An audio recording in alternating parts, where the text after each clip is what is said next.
Bienvenidos a la primera parte de esta edición del autor y su obra. Hoy nos acompaña el coronel Luis Alberto Villamarín, quien ha plasmado su visión investigativa en 24 libros y más de 400 artículos relacionados con el complejo conflicto colombiano, el terrorismo internacional y la historia de su país natal, Colombia. A continuación, Luis Alberto Villamarín y José Nieto, aquí, por el autor y su obra. Señor Villamarín Pulido, es un placer tenernos en el programa, gracias por venir. Vamos a empezar con la primera pregunta, con su experiencia como militar de esta serie de títulos que tenemos aquí. Para los que no lo conocen, cuéntenos un poco sobre su vida y sus intereses. Bueno, José, muchas gracias por invitarme al programa. Yo soy coronel de la Reserva Activa del Ejército Colombiano. Estuve 26 años en filas sirviendo a mi país y también he dedicado gran parte de mi vida a la investigación académica, al estudio de los problemas políticos, sociales, económicos y geopolíticos del país, del continente y del mundo. Entonces he repartido mi vida entre la cuestión militar y la parte académica. Ha dividido su trabajo en tres grupos: la colección Conflicto Colombiano, la colección Terrorismo Internacional y la colección Historia de Colombia. Háblanos primero de la colección Historia de Colombia. De la colección Historia de Colombia la iniciamos con el libro de Simón Bolívar que se llama Delirio del Libertador. No está aquí entre los que tenemos, pero es un libro muy interesante que es una biografía del Libertador. Fue traducida al idioma inglés y recibió un reconocimiento en el estado de New Jersey como orgullo hispano. Ese libro fue traducido bajo el título The Delirium of the Liberator. También está ya publicado en este momento una novela histórica que reconstruye cómo fue el proceso de la llegada de los españoles a las tierras de los indígenas y lo que ocurrió allí con sus riquezas. Y en este momento está en preparación un compendio de la historia de Colombia durante las 4 etapas: conquista, colonia, independencia y república. Su libro La mágica leyenda del Dorado habla de los tiempos de la conquista. ¿Qué lección se puede aprender de estas experiencias? Ese libro es muy interesante porque abarca, como le decía ahora, la llegada de los españoles. ¿Qué fue ese cambio de cultura tan fuerte que tuvieron estas personas que estaban allí, los indígenas, que tenían su cultura propia y llegan a asimilar a la fuerza una cultura europea muy avanzada en tecnología, pero muy diferente además en creencias y en formas de vida? Y también demuestra todos los valores que tenían los indígenas y la forma como fueron forzados a salir de esos valores, e inclusive con procedimientos crueles y violentos que transmutaron completamente esa cultura, y está narrado en forma de novela. Entonces la persona puede interactuar en dos escenarios, pero va llegando a la realidad histórica de lo que ocurrió. En el Delirio del Libertador vemos que una imagen del Libertador un poco diferente a la que muchos aprendieron en la escuela. ¿A qué se debe esto? Pues es que sobre el Libertador Simón Bolívar, como sobre Napoleón Bonaparte, se escribe y se escribirá y se ha escrito mucho en torno a él. En esta biografía lo que pretendemos es estructurar quién era el Libertador como ser humano, pero además su grandeza espiritual, su capacidad de vencer los obstáculos y esa visión que él tenía de continente, de unidad, sin que su nombre sea utilizado por grupos extremistas y por grupos políticos que lo quieren acomodar a sus idearios de acuerdo con sus conveniencias. El Libertador es un poco controversial en cuanto a su persona. ¿Qué me podría decir? Porque un historiador francés, Jean Descola, lo ha tachado de traidor, en el sentido de que fue quien denunció a Miranda, entregó a Miranda a los ingleses cuando apresaron el barco con las armas. Pues sobre el Libertador se ha escrito, por ejemplo, digo, a favor y en contra, y seguirán escribiéndose. En este momento hay 7.000 biografías aproximadamente sobre Simón Bolívar, así como sobre Napoleón hay 70.000.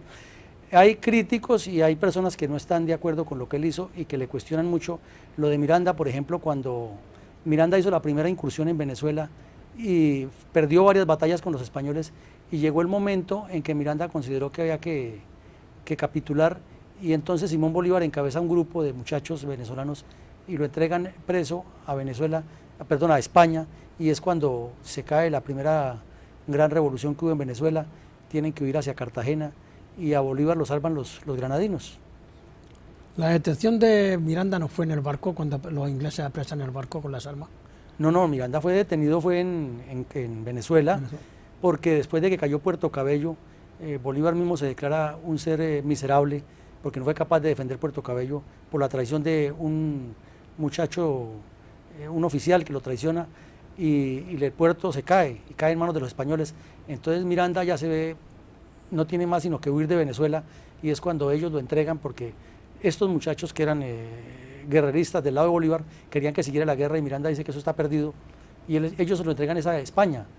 Por eso Miranda muere en Cádiz, preso allá en España. ¿Qué nos puedes decir la colección Terrorismo Internacional? Pasando a otro tema. Bueno, la colección Terrorismo Internacional también es interesante porque incluye cómo se formó Al Qaeda y quién era Osama Bin Laden, que es en este libro que usted ve aquí, que se llama Conexión Al Qaeda. Entonces es interesante, por ejemplo, aquí en Estados Unidos, que hay tanta elucubración y suposiciones acerca del apoyo que él recibió de la CIA cuando combatió contra los rusos en Afganistán, y también quién era él, porque hay gente que dice que vivió aquí en los Estados Unidos. Él nunca vivió en Estados Unidos, él estuvo en Inglaterra, estudió en Inglaterra. Bueno, pero en el fondo es cómo se organiza Al Qaeda, cómo se estructura y cuál es su plan. Y lo más preocupante que demuestra este libro es que Al Qaeda tiene planes para utilizar hasta armas de destrucción masiva y hacer terrorismo nuclear o terrorismo de gran nivel. El otro libro es este, que se ha convertido en estrella, Narcoterrorismo, la guerra del nuevo siglo, que inclusive la Universidad de Harvard lo ha utilizado en 3 trabajos serios de fondo, uno de ellos para las Naciones Unidas. Y en ese libro lo que hacemos es presentar la unión que hay entre los grupos terroristas por medio del tráfico de drogas, de armas y el lavado de activos. Entonces, con base en esos 13 acápites, se demuestra cómo el terrorismo internacional tiene unos nexos muy grandes, muy fuertes y muy peligrosos para Occidente. Usted mencionó a Venezuela como foco de inseguridad hemisférica. ¿Por qué? Porque Venezuela, después de que subió Hugo Chávez al poder, que subió la famosa revolución bolivariana del socialismo del siglo XXI, se convirtió no solo en el aliado de Cuba, sino en la segunda sede social del terrorismo del mundo. Entonces, antes todos los grupos extremistas del mundo tenían una sede social en Cuba, ya llegaban y tenían toda su facilidad de moverse, pero Venezuela les abrió más las puertas, y entonces tenemos problemas ya muy bien identificados de presencia de terroristas islámicos en Venezuela, y la presencia de las FARC y el ELN de Colombia, apoyados, conestados y cobijados por el gobierno venezolano desde la época de Chávez, y continúa con la época de Maduro. También ha escrito sobre el salto del islamismo radical al terrorismo nuclear. Sí, ese es el de Conexión Al Qaeda, que explica todo ese proceso, o sea, la biografía de Bin Laden, quién era él y cómo ese grupo plantea llegar al terrorismo nuclear o las armas de destrucción masiva contra ciudades como Nueva York, como Londres, como Madrid, como París, como Roma. Es decir, los símbolos de la cultura occidental que en este momento son los enemigos naturales del Islam, los que ellos llaman los infieles, del Islam extremista, me refiero. Entonces, en ese libro se hace una explicación de que no es una posibilidad lejana, sino es uno de los planes que tenía Osama Bin Laden. Es más, hay un plan que se llama Boyinka, que se encontró en los computadores de Osama Bin Laden, y ahí está claramente explicado esto. Señor Pulido, entremos entonces a la colección más numerosa que tiene, que es el conflicto colombiano. ¿Cuál de los libros de esta colección debemos leer primero? Pues no creo que haya específicamente uno, porque cada uno tiene su enfoque particular. Por ejemplo, este libro de la Selva Roja que está aquí, este libro es la historia de cómo se formaron las FARC y cómo se desarrolló ese grupo desde los años 60 como un brazo armado del Partido Comunista, no como han pretendido decirnos que las FARC simplemente nacieron por el reclamo de las tierras. Eso es una parte, pero es que es una intención del Partido Comunista de llegar al poder y formar un sistema comunista en Colombia. Entonces, en ese libro está muy bien explicado, con documentos de ellos, de las FARC, del Partido Comunista mismo, cuál es el objetivo estratégico de ellos como grupo y a dónde pretenden llegar. Entonces, ese sería un buen comienzo, el libro de la Selva Roja. Hablemos del impacto a nivel internacional del conflicto colombiano. Pues el conflicto colombiano se convirtió en un problema regional, pero es que además no es regional porque como dice el presidente de Ecuador, Colombia exporta la violencia, es que recibe apoyo de países vecinos. Entonces este conflicto colombiano se convirtió en un problema que es hemisférico y es de seguridad hemisférica. Además porque con la inmersión de la guerrilla colombiana en el tráfico de drogas, en el narcotráfico, entonces ha permitido la llegada de grupos de otras vertientes, como los terroristas islámicos, que tienen la posibilidad de llegar hacia Estados Unidos, a Canadá y al mismo Colombia, a los demás países que estén en el sistema democrático que no comulgan ellos. Entonces, en ese sentido, el conflicto colombiano se ha convertido en un problema internacional.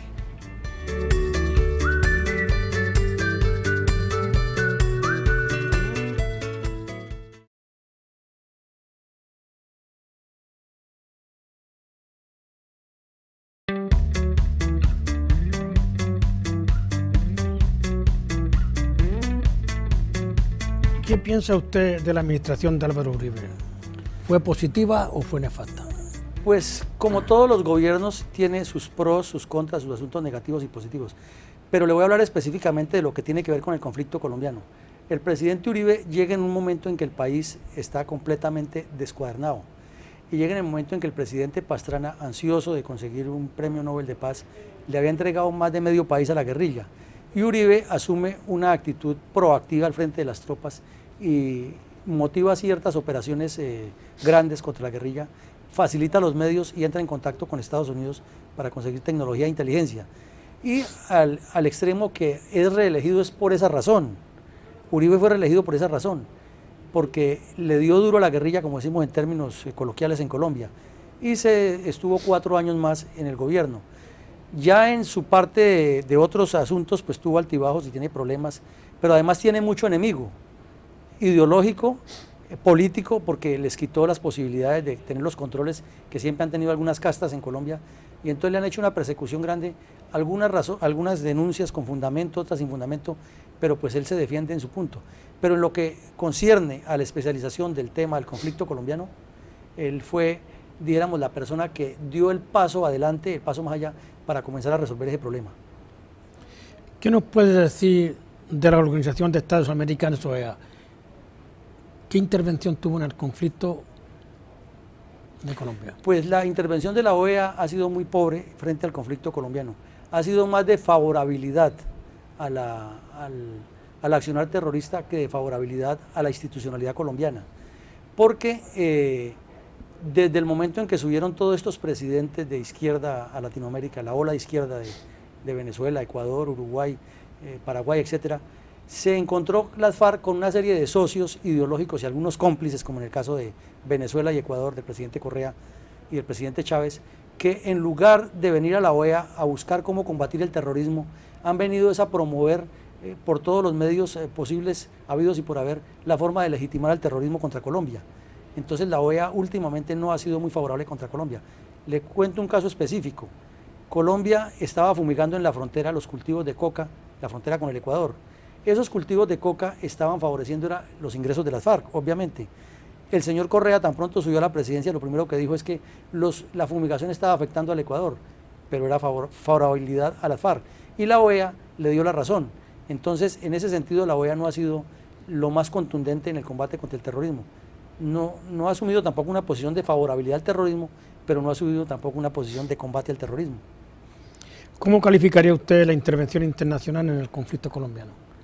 Pues desde que no sea con armas ni con tropas, sino que ayuden a combatir el terrorismo en sus países sería excelente.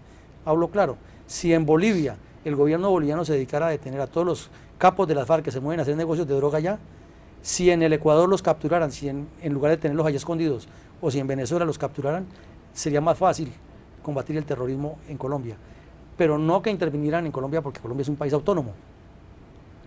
¿Cuál es la situación actual del cartel de la FARC? Es el epicentro de su poder. Diría que el 80-70% de los ingresos de las FARC, que ascienden a casi 2 millones de dólares diarios, derivan del narcotráfico.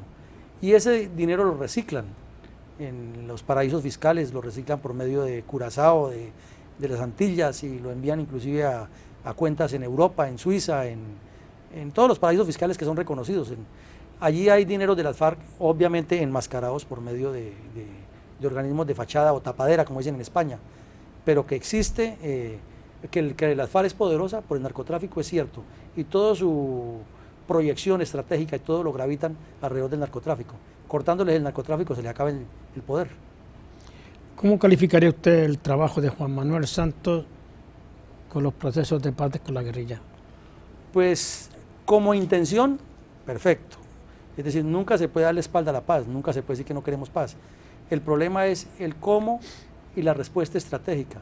Las FARC han demostrado, no solamente con Santos, sino con Julio César Turbay, con Belisario Betancur, con César Gaviria, con Virgilio Barco, inclusive, que intentó negociar con ellos, con Andrés Pastrana, con el propio Uribe, que intentó 36 veces negociar con ellos, y ahora con Santos han demostrado que ellos gravitan alrededor de un plan estratégico y que su plan es engañar para ganar y sacar ventajas. Y nos da la sensación de que Santos, en su afán de que le den a él un premio Nobel de Paz, se abalanzó a buscar algo que todavía no tiene concreto y que llegó a negociar lo más grave, José, llegó a negociar con sin un plan estratégico frente a un grupo que tiene plan estratégico, y obviamente en una negociación el que tenga plan concreto y estratégico saca ventajas. En su libro El complot contra Colombia, usted expone varios temas muy delicados. Háblenos un poco sobre esto. Es este libro, José, mire, este libro como usted dice, es delicado y presenta situaciones complejas, porque resulta que el 1 de marzo del año 2008, fuerzas militares colombianas hicieron una incursión aerotáctica al otro lado de la frontera colombiana con el Ecuador, a 1800 metros adentro del Ecuador, y allí dieron de baja al segundo terrorista de las FARC, al segundo jefe de las FARC, que era Raúl Reyes. Dentro de lo que se recogió allí, de armas y cosas, se encontraron 3 computadores con varios dispositivos electrónicos con mucha información. Al comenzar a descifrar esa información, se destapó toda una red internacional y nacional de apoyo a las FARC, tanto político, como económico, como ideológico, como cultural y como de medios de funcionamiento. Entonces las revelaciones de los computadores de Raúl Reyes le dieron la vuelta al mundo y demostraron que realmente las FARC son, primero, un cartel, segundo, que son un grupo terrorista, y tercero, que tienen una organización nacional e internacional orientada a buscar la toma del poder por medios violentos, en este caso con el complot de los gobiernos de Nicaragua, Venezuela, Ecuador y el de Lula da Silva en el Brasil. Además, con contactos muy serios con el obispo Lugo del Paraguay, con la pareja Kirchner de Argentina y con el señor Evo Morales de Bolivia. Entonces la situación era compleja y lo que se destapa allí es una demostración que hay un complot internacional contra Colombia tendiente a tratar de meter a Colombia en el redil del comunismo del siglo XXI. La silla vacía, una de sus obras premiadas, ¿qué nos puede decir de este libro? Bueno, La silla vacía es un libro que reconstruye históricamente, paso a paso, cómo las FARC engañaron al presidente Andrés Pastrana desde 1998 hasta 2002, 4 años de su gobierno en los cuales las FARC no hicieron sino engañarlo, engañar al país y aprovechar todo ese compás de espera que le están dando con 42.000 kilómetros cuadrados de área desocupada, desmilitarizada, donde se guardaban secuestrados, traficaban coca, entrenaban terroristas, llevaron gente de ETA, gente de IRA, y ahí fue cuando las FARC dieron un salto cualitativo que se creían ellos que estaban a punto de tomarse el poder. Por eso cuando aparece el señor Uribe, que usted me preguntaba ahora, como candidato a la presidencia y le ofrece al país, bajo mi gobierno vamos a combatir al terrorismo de las FARC y vamos a regresar, que la gente pueda volver a las carreteras, pueda volver a sus fincas, a sus propiedades rurales, el país entero se vuelca a favor de Uribe y vota por él. Y en el primer periodo él golpea duro a las FARC, por eso lo reeligen. Pero volviendo al tema, en la silla vacía se queda demostrado que fue por incapacidad tanto técnica como estratégica del señor Andrés Pastrana, que las FARC lo engañaron y engañaron al país. Ese es un libro de historia muy fundamentado, con datos muy sólidos de lo que pasó y por qué pasó.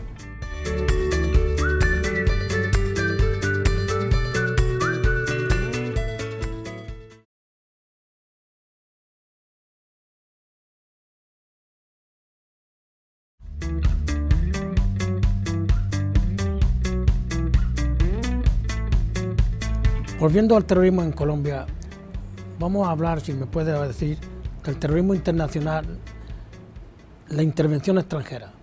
Vamos a empezar, hubieron contactos con la ETA española, con el IRA irlandés y con miembros de la Iglesia Católica, curas comunistas que se afiliaron al movimiento de la FARC. como el padre... el padre Oliverio, el que vive en el Brasil. Es que el español. El español fue el ELN, es que son dos grupos distintos. Aunque son dos grupos distintos. Sí, entonces miremos primero la participación de ETA. Más o menos desde el año 1994-95, las FARC inician a colocar, como llaman en España, los coches bomba, en Colombia le decimos carro bomba, con una tecnología, una metodología muy similar a la que estaba ocurriendo en el Medio Oriente y estaba ocurriendo en España. Entonces, al comenzar a hacer los seguimientos de inmigración y de investigaciones ya más profundas de los organismos de inteligencia, llegan a la conclusión de que al estado de Zulia, en Venezuela, con la complicidad de algunos izquierdistas que en ese momento ya estaban promoviendo a Chávez como presidente, estaban entrenándose en campamentos de allí terroristas colombianos con técnicas de ETA. Luego, cuando viene la zona de distensión de lo que hablábamos del presidente Pastrana, ya es de frente y descaradamente que van allí y aprenden, les enseñan a las FARC a armar bombas y a armar carros bombas y a teléfonos celulares con bombas, etcétera, etcétera. Y luego traen a 3 irlandeses que son capturados por el ejército colombiano saliendo de la zona de distensión, y ellos dicen que son investigadores académicos y tienen la mentira. Entonces les hacen la prueba de la absorción atómica y les encuentran que tenían los explosivos y se desmoviliza el conductor de uno de estos terroristas y cuenta, no, yo era el conductor de ellos y yo los llevaba a los campamentos y los tipos entrenaban a los guerrilleros de las FARC en técnicas de bombas. Inclusive uno de ellos les enseñó a hacer un mortero hecho por IRA de Inglaterra, del Reino Unido, un mortero artesanal con el cual IRA hizo muchos atentados y ese mortero lo cargan las FARC. Entonces ahí quedó demostrada esa relación de ETA con las FARC y de IRA con las FARC. Pero además, en este libro de Complot contra Colombia queda claro que las FARC han hecho contactos con terroristas de Hamas, con terroristas de Hezbollah y con gente de Al Qaeda, porque es que como el terrorismo hoy en día circula, como lo decimos aquí, narcoterrorismo, alrededor de 3 ejes: tráfico de armas, tráfico de drogas y lavado de activos. Entonces mire usted esto, por ejemplo, en España capturan a un terrorista islámico y lo meten a una cárcel, y él allí se contacta con colombianos que están vinculados con el narcotráfico y que le mueven droga a las FARC. Entonces ya el negocio está fácil hecho. Y además hay terroristas de las FARC que se han desmovilizado, inclusive hay uno que está hasta de profesor en una universidad en Barcelona. Él no se desmovilizó, él sigue siendo de las FARC, pero ya no está armado, pero igual es el contacto para muchas actividades logísticas y estratégicas de las FARC. La otra parte del terrorismo, vamos a hablar del otro grupo. Del ELN. ¿El padre Camilo Torres fue uno de los fundadores de ese movimiento o ya estaba creado el movimiento ese?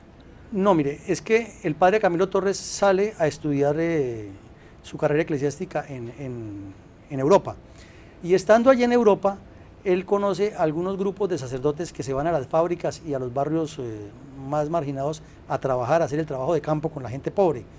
Entonces él regresa a Colombia con una idea de formar un grupo sacerdotal que lo llama Golconda. Y ese grupo tiene una visión de un Jesús que no es verbo, que no es sustantivo sino verbo, un Jesús que es un revolucionario que lucha por los pobres, y un Jesús que dice que definitivamente el único cambio es por medio de la violencia. Eso lo presenta ese Jesús. Entonces él viene y se hace capellán de la Universidad Nacional, que es la universidad más álgida en el sentido de cercanía, con ideas de extrema y con cambios sociales fuertes. Y bueno, las universidades siempre tienen ese, sobre todo las universidades públicas en todos los países del mundo tienen ese tipo de pensamiento. Y el padre Camilo Torres definitivamente se vincula al ELN y le da vida a un grupo guerrillero que nació a la par con las FARC, que nació en Cuba, patrocinado por Fidel Castro, que es el ELN, Ejército de Liberación Nacional. Cuando él muere en combate, se vienen tres sacerdotes españoles y algunas monjas, la hermana Casilda, la hermana Pilar y otras, y se vinculan también al ELN en Colombia con el padre Manuel Pérez Martínez, con Domingo Laín, con Jiménez y otros, son varios. Todos cayeron en combate menos Pérez Martínez, que murió ya de edad por un problema de hepatitis en el Catatumbo. Pero ellos eran fieles seguidores de la línea de la teología de la liberación, que tuvo muchos contactos con varios sacerdotes de Latinoamérica, porque acuérdense, los de Nicaragua, los de El Salvador, eran miembros de esa misma línea ideológica y casi todos vinculados a los jesuitas, tenían esas dos características. Y como hay la facilidad que entre los jesuitas hay la línea de pensamiento de que el jesuita es una entrega total de los votos de castidad, obediencia y pobreza, entonces allí encontraron caldo de cultivo. Y a ellos se les unen seminaristas y comunidades que llaman ellos eclesiales de base, que van formando dentro de la comunidad normal. Y pues tienen mucha facilidad porque un sacerdote pues tiene el púlpito y tiene el contacto permanente. Entonces en eso más o menos se resume el trabajo de católicos extremistas. ¿El padre Camilo Torres era de origen español o era de origen colombiano? Colombiano, era bogotano, entre otras cosas de una familia de cierto nivel económico. Él no tenía fugias, él no tenía problemas, pero fue un hombre que se preocupó por la situación de los pobres y llegó al extremo de volverse terrorista en busca de cambiar. ¿Pero por qué se dijo siempre que era de origen español o español? No, el español era Manuel Pérez Martínez, que fue muy cercano a la ideología de Camilo, pero no hay una prueba concreta de que hayan trabajado los dos directamente. Es probable que se conocieron en Europa, pero Manuel Pérez llega dentro de un grupo de sacerdotes españoles que se vienen a América Latina a unirse a los movimientos revolucionarios que nacían en ese momento. Y él termina en Colombia unido al ELN, pero cuando él ya se vincula de lleno al ELN, ya Camilo está muerto. Ese es. ¿Algún libro en proceso? Varios. Tenemos, como le decía, la historia de Colombia. Obviamente este proceso de paz que está pasando en Colombia hay que escribirlo. Y hay un proyecto que tengo a largo tiempo que es tomar la historia de Colombia por etapas y hechos puntuales para llegar a demostrar cuál es el fondo de nuestro problema de rebeliones, revoluciones y tantos cambios que hemos tenido, violentos, algunos otros drásticos, pero que no nos llevan a ser como país una unidad, sino que seguimos con toda esa diversidad pluricultural y multiétnica que tenemos en Colombia. Pues ha sido un placer por esta entrevista y vamos a continuar con la segunda parte. Mucho gusto. Muchas gracias. Con mucho gusto, señor. No se pierdan la segunda parte de la entrevista con el coronel Luis Alberto Villamarín en la próxima edición del Autor y su obra.